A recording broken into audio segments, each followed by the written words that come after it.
on a volcanic pot of rage. He shot a little old man in his trailer who was unarmed. Then why are so many people in town defending him? There were just people coming out of the woodwork saying, let this kid out of jail. The victim, a leader in his community. He was a pillar of it.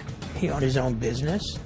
He was involved with the scouting. But hiding a dark secret. I just can't believe that I didn't see the signs. Was he the town predator? I looked over at him and I said, it happened to you, didn't it?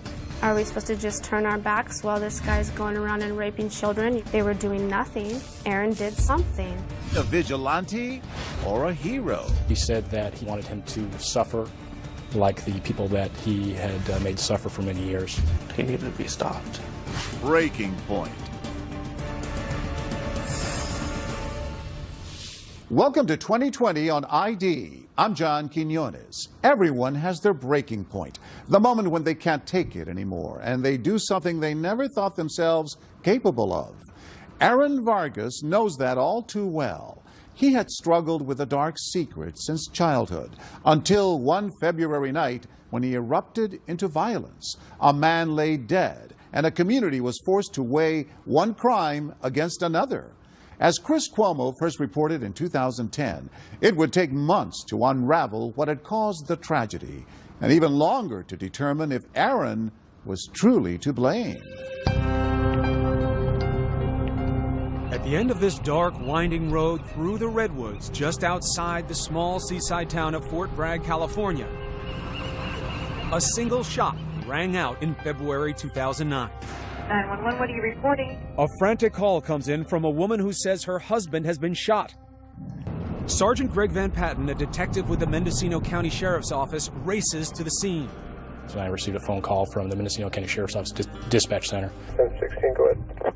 And in the call, they relayed to me that a homicide had just occurred in the Fort Bragg area.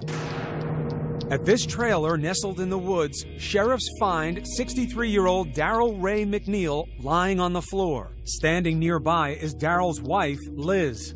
Lead investigator Dustin Lorenzo. She was extremely emotional, crying, upset. The scene surprisingly contained and immediately odd. McNeil is dead from a .44 caliber shot to the stomach. No signs of struggle or burglary, just an antique ball and cap black powder revolver laid neatly in pieces on a countertop. McNeil's wife, Liz, who made the 911 call, tells investigators 32-year-old Aaron Vargas, a man she's known for decades, is the lone gunman. Her and her husband were watching a movie. They had a knock at the door. Darrell answered the door. During the conversation, she heard Aaron telling Darrell that he'll never do this again to anybody. And then a shot rang out. Darrell fell back into the trailer, and then Aaron entered into the trailer. Aaron, she tells them, is a close family friend. They used to be neighbors when Aaron was just a boy. His best friend, Michael, is Darrell's son. But now Aaron Vargas appears cold-blooded. At one point, Aaron actually got up, walked over to Darrell McNeil as he was lying on the ground, not saying anything after he'd been shot, and actually physically kicked his body.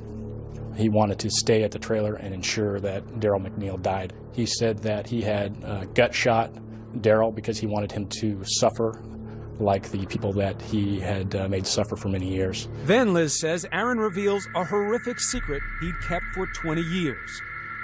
He then proceeded to tell Elizabeth that the reason why he had shot Darrell McNeil was because Darrell had molested him many years before.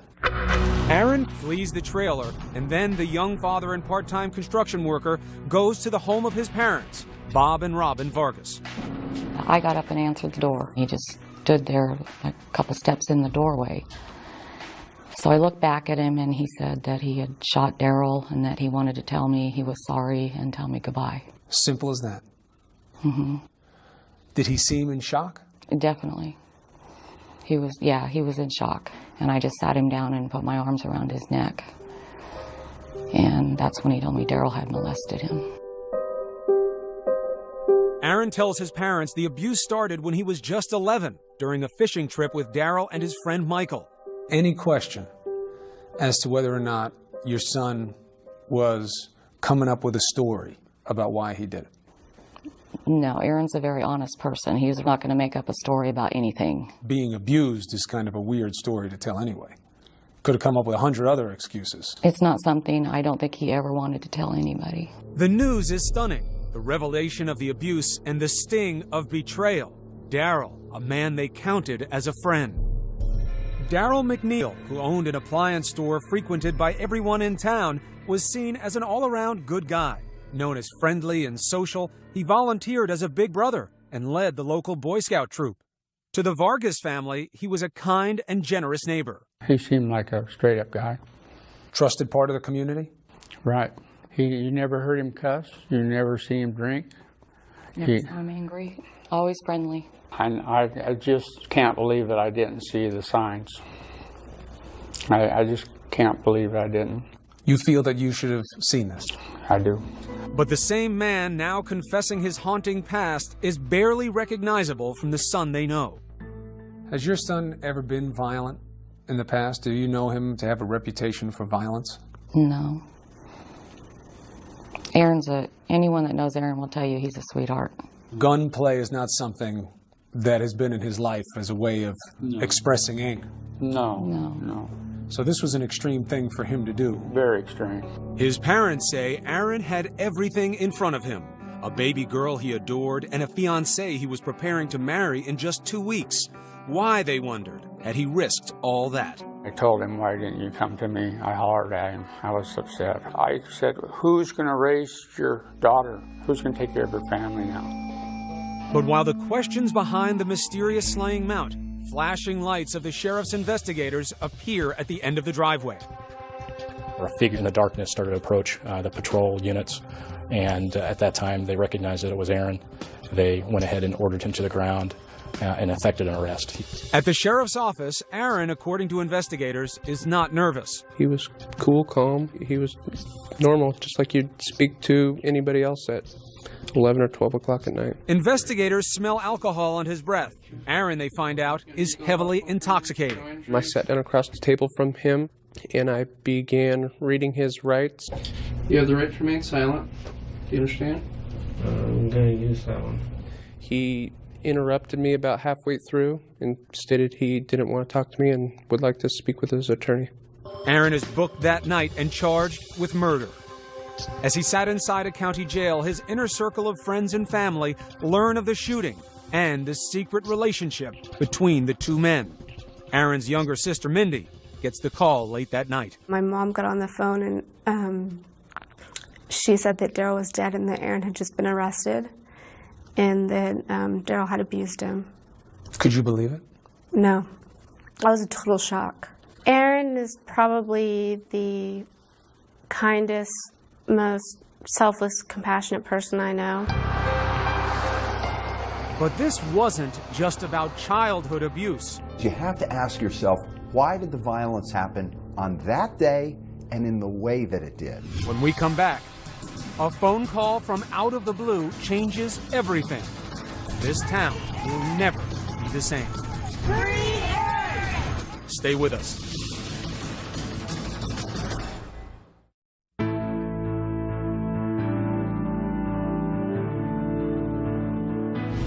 Aaron Vargas, known for his gentle nature, has shot and killed a man considered to be a pillar of the community.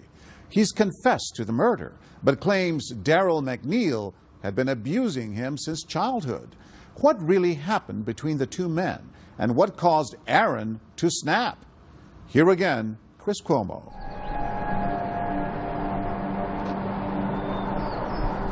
It was the kind of headline that rocks a city no matter how big or small. Murder, molestation, a grown man hunts down his abuser. Rumor and speculation spread through the streets, confusion over Aaron Vargas' story, and condemnation for his actions. But to the district attorney's office, which charged Aaron with first-degree murder carrying a sentence of 50 years to life, this case is cut and dried. The bottom line is the law is very clear that when you do this, there have to be ramifications. But Aaron Vargas says killing Daryl was the last thing he ever wanted to happen. Chris, how you doing? Pretty good. Have a seat. He sat down with 2020 to tell his story. Do you remember what kind of kid you were? Were you a happy kid? I was a happy kid up until around middle school. That's when I went fishing with my friend and his dad. What happens? A lot of different things happened. That you never expected. Right. What sense did you make of the situation? I'm still trying to make sense of the situation. Aaron says still, because as shocking as it sounds, he says this sexual abuse never ended. Up and through his teens and into his 20s, Vargas says Daryl McNeil used drugs and alcohol and the shame that Aaron felt to keep him under his physical and emotional control. And how often would it be? Maybe a couple times a year. And what happened?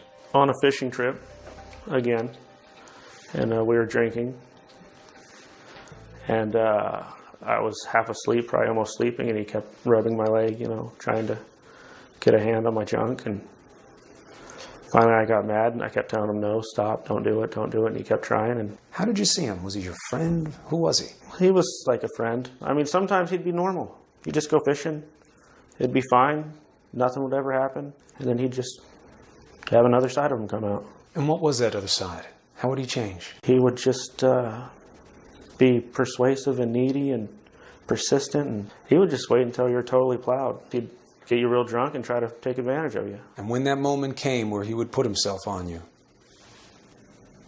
you would just zone it out. Sometimes I'd just be like, hey, don't, you know, and he'd just be like, oh, just let me do this to you really quick, and then I'll leave you alone. You know, he'd say whatever he could. When he would make sexual advances, when that's where this would go, in your mind, did you feel this is right, this is wrong? I know it's wrong. And then afterwards, how would you feel? Just shameful. Aaron says he used binge drinking even when he wasn't with Daryl as a way to escape the embarrassment. He was arrested on several DUI charges and couldn't hold down a job. Aaron's family saw him struggling too, but never understood why. Everything would seem fine, and he'd have a job, he maybe had a girlfriend, he seemed happy, had it together, and then all of a sudden it's like his whole life would fall apart. And my family and I would discuss it at times, you know, we would wonder what's going on with Aaron. We've seen a little bit of change in Aaron, you know, when he got in his teens, and we just kind of figured it was his teens. What do you believe now was the reason for his erratic behavior and his struggles? It was Daryl coming into his life. It was a pattern of Aaron getting away from Daryl and Daryl finding him, and that's what would cause Aaron's world to just fall apart. Aaron says no matter how hard he tried to keep his distance from Daryl, the cycle of abuse would start again. He'd find my phone number or whatever, no matter where I went. He'd come around my work and whatnot. He'd call almost daily. Were you trying to push him away? Yes. And it wasn't working? No. And what would it do to you emotionally every time he'd show up, every time he'd call? It would just make me tense up. What do you think it was that kept you from protecting yourself from him? What kind of control did he have? I think I just didn't care about myself. Explain that to me. He just, for some reason, he got to do what he did, and that was that. If somebody came up to you and pushed you in the chest, and you didn't know them and you didn't like it, yeah, right, they were going to have their hands full, right? But there was something about this man and what he could do to you that made you somewhat powerless? Yeah, I know. It still doesn't make sense to me. Sometimes I guess people can take control over you in ways that you would never imagine. And that control is what McNeil thrived on, according to ABC News consultant and forensic psychiatrist Dr. Michael Wilner. Why would a grown man continue this kind of relationship? Unrelenting abuse. And it doesn't have to be happening constantly. You take someone who's vulnerable and you get them formative and you attach them all through their development and you get in their DNA. And that's how you have people who even in adulthood are doing things totally unacceptable to them, and yet at the same time they're powerless to break away from it. I think the sexual hook for McNeil, it wasn't only about the child, but it was about that sense that I can have someone who's a big, strong adult, and I still have him in the palm of my hand. That is the mindset of the psychological sadist. But why, after 20 years, did Aaron suddenly snap? Because, he says, he had a revelation that McNeil might have a new target. his daughter. Seems like he has a plan. Yeah. Aaron was so excited about a baby, and then when he became a father, it was like this whole new side to Aaron that you saw. You know, he's such a great dad, and it was like, wow, this is great. How did becoming a father change you? It made me want to be responsible, want to make myself, the best guy I could be. Aaron says Daryl called asking to babysit. And you feel that she was in danger? I know she was. Because? Just the way he was coming around my house, and there's no doubt in my mind at all. What was the nightmare for you? Oh, if he came around when I wasn't there, he'd, touch my daughter in some funny way when she wasn't being guarded. That wasn't the only thing weighing on Aaron's mind. The biggest catalyst may have been a phone call that came out of the blue from his best friend Michael, Daryl's son. He was just distraught and he was out of sorts. Michael tells Aaron he believes his father used him to get to his friends. The two men met here with Daryl's stepson, John Clemens. For the first time in their lives, the three grown men open up about their childhood secrets. I hated him.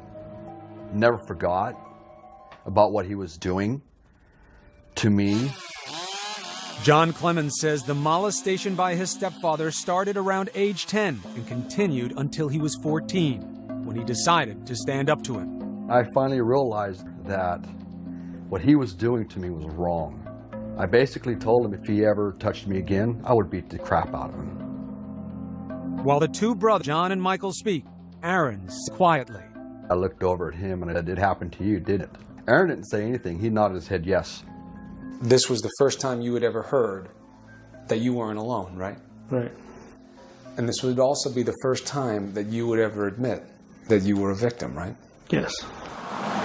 Aaron says he was in a state of shock for 2 days after that meeting and finally went fishing to clear his head. He would have a few drinks. A few would turn into many. I decided to go say something to him. And you bring a gun? Yeah. What happened when you knocked on the door? I remember showing him the gun and tell him, "Listen, I'm not joking. You're going to stop doing what you're doing and you're not going to hurt anybody anymore." You didn't go there to kill him? No. Why not? After everything he had done, fear of your own kid, you didn't think it was going to stop? It's not up to me to decide someone's fate. That said, he wound up fatally shooting Daryl McNeil. Aaron insists it was an accident, but says he can't remember how it happened. So the gun goes off. What do? Did you try to help Daryl? I was more concerned about what was wrong with Liz. Well, you know what was wrong with Liz. You just shot her husband. But why didn't you try to save the man on the floor if you didn't want to kill him? He just didn't seem important to me at the time. But there was something important about Daryl McNeil's murder, more than Aaron could ever imagine. There were 12 other people who wanted their fingers on that trigger. And there was more. There were more Aarons out there, right? Right. In the eyes of many, Aaron Vargas is about to go from killer to hero. Stay with us.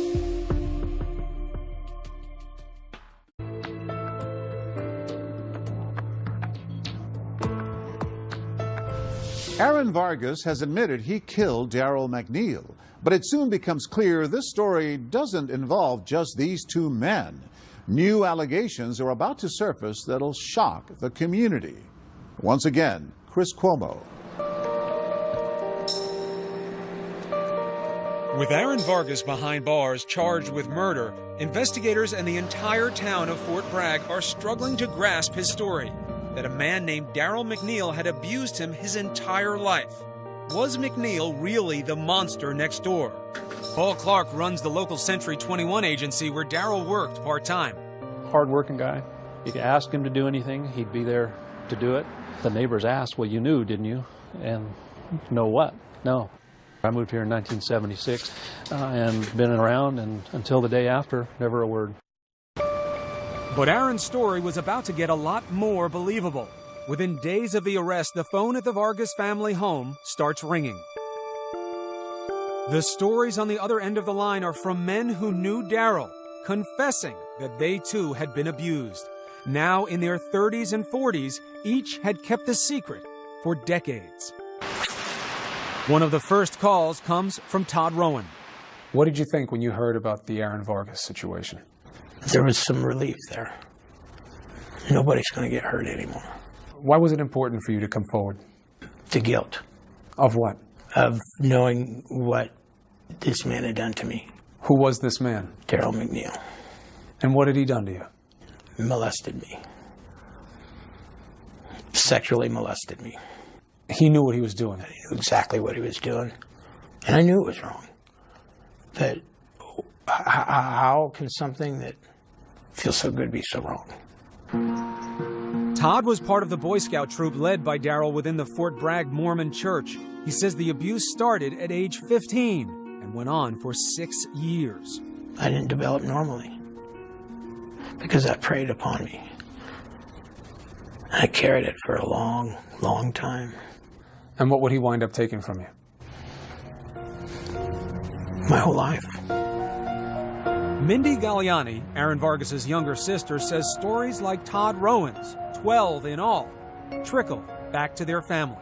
It was hard to believe. Just when we thought things couldn't get any worse, we would find something else out.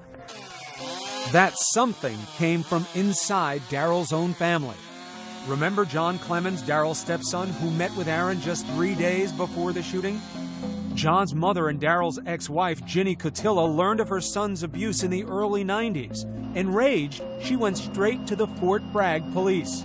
They told me that the statute of limitations was up at that time and that I would have to find someone that was younger. So that's when I went around and started asking people that we knew if anything had happened to other children. One of those people was Irene Durrigan, the older sister of Jamie Specie, who'd been taken under Daryl's wing as part of the local Big Brothers program. At first I thought maybe she was a vindictive ex-wife.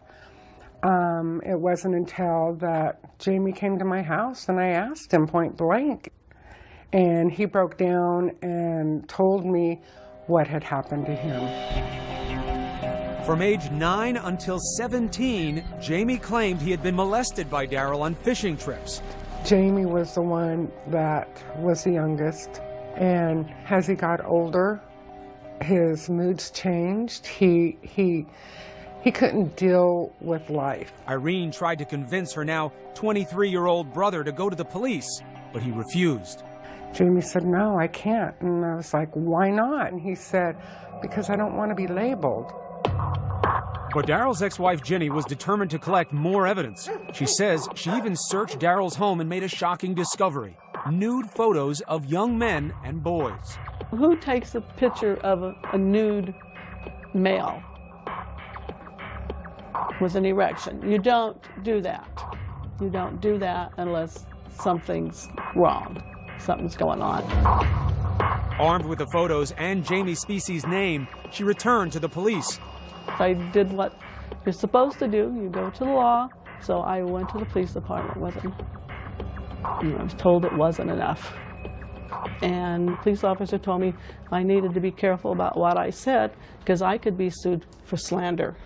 Fort Bragg police have told Aaron's attorney there is no record of Ginny's complaint. But that doesn't sit well with Todd Rowan, who did file a report 8 years before the shooting. July 24th, 2001. You go to the police. What did the authorities do? They took the report and wanted me to go undercover and befriend one of the kids that was working for him at the time and help them do kind of a sting operation, so to speak. What happened? I couldn't do it. Why not? I didn't want to confront him. My stomach would almost induce vomiting when I saw him in later years, or even 6, 7, 8 years ago. Todd says after he refused, his complaint was dropped. Why do you think nothing was ever done with McNeil in this community? Because he was a pillar of it. He owned his own business. He was involved with the scouting. He was involved with Big Brothers and Big Sisters organization. Wasn't that even more reason to come after somebody that sees a predator? When he played the game and he made himself look out to, you make yourself out to look this grandiose, generous, caring person, they're not going to look at you for a second. If the police had done something, Jamie Specie's brother and sister say, Jamie would never have reached his own tragic breaking point. In 2006, when Jamie was 37, he came to his brother Richard panicked, saying Daryl was attempting to contact him.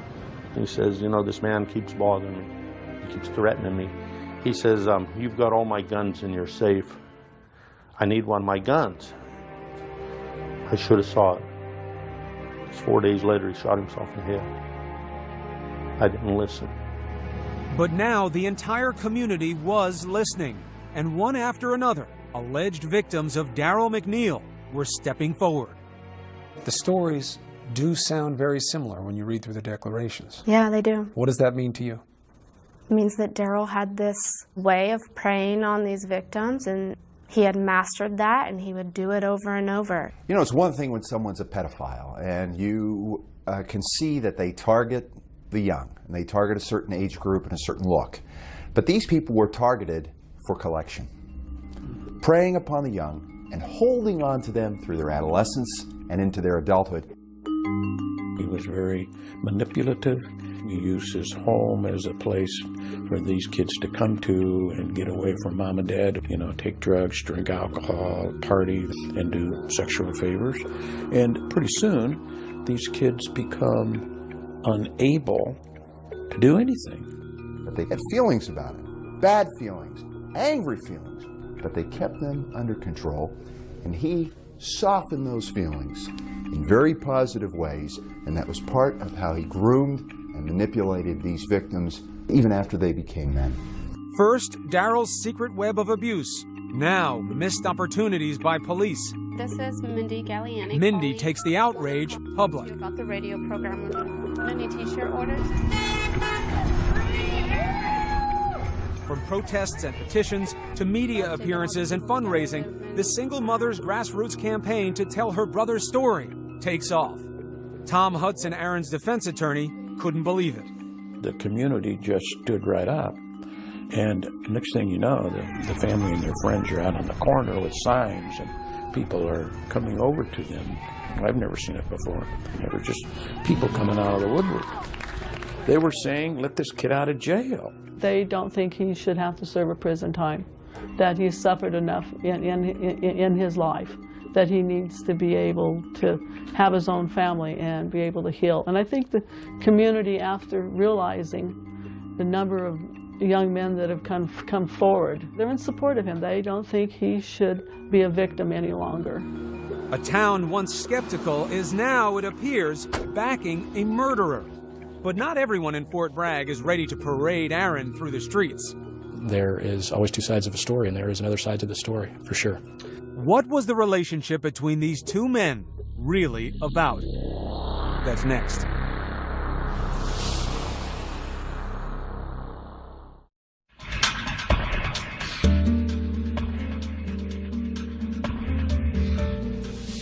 Aaron Vargas has confessed to killing Daryl McNeil. Other men have come forward with new allegations that they too were abused by McNeil. And many in the community are taking Aaron's side.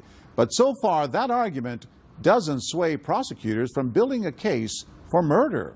Once again, Chris Cuomo. A town up in arms calling for the release of a killer in the name of rough justice against an alleged child molester. But do they know the whole story? It's much more involved than what is led to believe in previous media reportings. It's been one-sided. Sergeant Greg Van Patten, who investigated the case, says Aaron's story of abuse doesn't line up with his actions. We received information that potentially Daryl McNeil and Aaron Vargas were engaged in a consensual adult relationship approximately 2 to 4 years before his death, that they both engaged in this relationship. Was this, they wondered, just a lover's quarrel? Did it sour at one point because of the molestation, or did it sour because of other issues within that relationship? I hear that a 20-something-year-old is having some kind of friendship/sexual relationship with another man. What do I think? You think he's You think he's gay. You think it's consensual. right. Because it usually is, right? Yeah. Was this consensual? No. And as you got older, and there was still a sexual component to the relationship, at any point, was that something that you just wanted? No. Never? Never. Do you understand how that could be hard to understand for somebody? Yes, I do. And why? Why is it tough to understand? Because it seems like you'd be able to stand up for yourself and just get away from the person altogether. If you wanted. Right. But nothing, investigators say, made sense in Aaron's story of that night. To them, this was no accidental shooting. He formulated the intent. He brought a loaded gun with him. He drove approximately 3.8 miles from his residence to Darrell McNeil's residence. He knocked on the door, made a statement to McNeil to the effect of, "You will never hurt anybody ever again," and killed Darrell McNeil. This was a planned event. He executed what he planned to do, drove away, went to his parents' house, and waited for law enforcement to show up. He turned himself in, and he was willing to roll the dice to see what happened to him. Assistant District Attorney Beth Norman says statements made by the only witness, McNeil's wife Liz, led to only one conclusion. Aaron was there that night to take Darrell down. And she's real clear that as he lay dying there, she had her cell phone. She wanted to call for help. And he was real clear, no, you don't do that. Did Aaron seem remorseful? Like this was an accident? Oops, I'm sorry? Not at all. Not at all. Did it seem to her that this is what he wanted to have happen? Yes, and she recalls him very clearly saying he was glad he did it. He was glad he gut shot him. He was glad that he was suffering. She recalls him at one point in time kicking Darrell while Darrell was laying there dying. The word vigilante they put on him, somebody who has taken the law into his own hands. Does that fit here? I think it does. I really do. Because I've always felt right is right and wrong is wrong. And he was pushed in a corner. Now, the part of that word that you don't like, Robin, is that you don't think it fits. I don't think he consciously made a decision to take this into his own hands. I think he just mentally broke because he was pushed so hard by Darrell. He would not leave him alone. Aaron's defense attorney says the prosecution was overzealous. There was pretty no excuse to have to charge that as a first-degree murder. It was obvious from the night of February 8th and the morning of February 9th that Aaron was there to see McNeil because McNeil had molested him and molested other people, and he was afraid he would molest his daughter and continue molesting young people in the community. Dr. Michael Wellner agrees. He made no effort to avoid being detected, and that is what you see in someone who actually does snap. Wellner believes Aaron now knew the power of the puppet master that had controlled his life, and none was beyond his reach. You ever heard of a situation like this before where a man has another man having this kind of physical and emotional control over them for this much of their life? I haven't heard of a situation like this, but having heard about it, I reflect on whether the reason I haven't heard about it is that the McNeils of the world are just so good at it that we never find out. What do you think the impact was for Aaron Vargas of meeting the other men who came forward with the same type of horror story that he had lived? I think that conversation was a catalyst. I think there was something about taking in the story of these other victims that heightened for him his own helplessness, the scope and success, really, of McNeil's preying on others, and underlined the urgency of the threat to Vargas's daughter. And he wasn't strong enough to do something for himself, but when it came to his kid, that extra motivation, that extra fear, put him in a condition where he could act. Think about it as a father. What would you do for a kid? Anybody who's been a parent can relate to that. Would you die for your child? Hell yeah. A psychologically tortured defendant, a town asking for his release. The case against Aaron Vargas is turning into a public relations nightmare for the prosecution. What did you think about how the community took a turn toward Aaron Vargas in this situation? That was difficult for us. I mean, we had to keep going forward because we know legally what we have to do. And there's an even bigger problem. Some members of Darrell's own family seem to support Aaron Vargas. In this letter to the district attorney, even the widow who witnessed the execution asks for the case to be settled. She misses her husband, and she is not happy that he's not around, though she understands how it all played out. She thinks the most important thing for Aaron would be to get counseling and then try and make a happy life for himself. Were you surprised when people with the name McNeil and who were related to Darrell McNeil came forward and said, I know what he did, I know why Aaron did this, I support Aaron? I wasn't surprised by that. I assumed that that's what would happen from the beginning. Why? Because I know how well they know Aaron. Aaron grew up around them. What do you think is going to happen? I'm hoping that we get a jury that we can educate on all these psychological issues, a jury that's compassionate, that doesn't just see these issues in black and white. And I'm hoping that they'll see that the right thing to do is to let Aaron get help. What is right in this situation? What is the right thing to do here? Aaron needs to be home. He needs to be in counseling. He needs to be with his family. He doesn't need to be locked up. It's not his fault. But how would a jury see Aaron? As a father desperate to protect his family from the nightmare he endured? Or as a calculating killer who took things too far? Stay with us.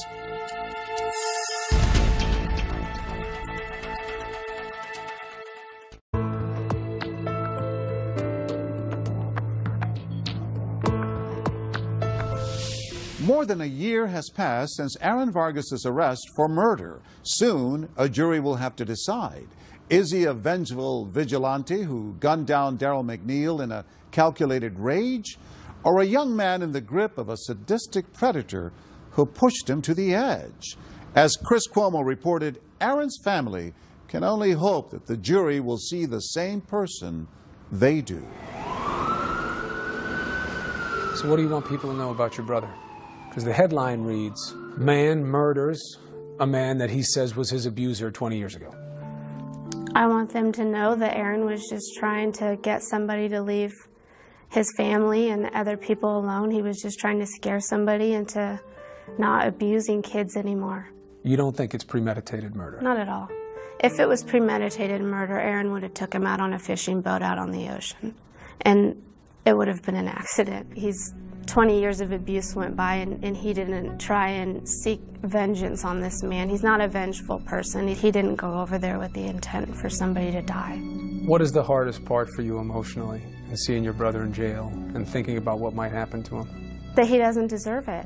If it's the case that Aaron was right about everything and Daryl was threatening, we're not supposed to take the law into our own hands. What else are you supposed to do when the system fails to protect you? What other choice do you have? Are we supposed to just turn our backs while this guy's going around and raping children? The people who were supposed to be protecting Aaron and these other kids, they were doing nothing, and Aaron did something.